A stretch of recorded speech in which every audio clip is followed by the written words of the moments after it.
the old adage is it takes a village to raise a child. But what really has to happen is there has to be a parent first. And in many ways, David and his ideas, he was a parent. And he connected himself with other people in the whole idea of the cattle industry, that it starts with just one guy. So what we do at Tybar nowadays is keep alive the vision that David had of developing a elite herd, develop for high altitude, and basically what we do here is develop the cattle of the future. This ranch is not only the vision that David had about the cattle, it's also the vision that he had about what the infrastructure needed to be like in order to use the resources to its max, in order to have all the infrastructure and equipment needed to make the job easy. I mean, farming and ranching is already a very hard and difficult job. So having a gentle cow that is easy to handle is definitely a plus. Well, this is a very interesting ranch. This is a beautiful place. We are on the western slope of Colorado, and we're outside of a very small town, Carbondale, Colorado. We are between Glenwood Springs and Aspen, and therefore it is ideal because of the altitude that we are here in Carbondale. We're about 6,500 and we go up to about 72. Everything hinges on irrigation. Our primary source of water is runoff in the spring and snowmelt, and then other water rights that we have in the creeks.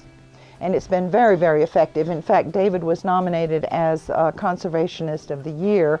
We have mostly side rolls and some guns that will do the irrigation on the haying grounds and the grazing grounds that we have. And all the irrigation system was designed to be gravity pressure. So that saves a lot of money and that makes the job a lot easier, not having to deal with a pump, with the motors. So he kind of used nature and adapted what he needed to make a good operation with what he had available. He did an enormous amount of research and determined that the Angus breed was the breed that he thought that he would like to join because of their early statistical information, and he was a very, very statistically oriented type of person.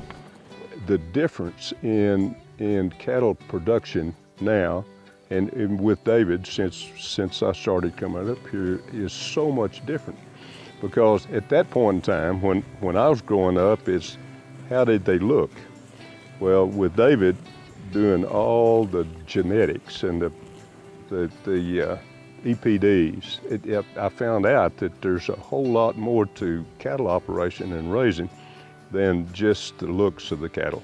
It starts with that farmer, it starts with that rancher who takes care of his land, protects his environment, has good water, and also he takes care of that very first cow. He sees that she is fed, that she is protected from disease to the degree that he feels is necessary, and then he extrapolated onto that. So I feel like that is a lesson for all of us, is that it only takes one man with an idea to continue to expand and continue to evolve in the production of cattle.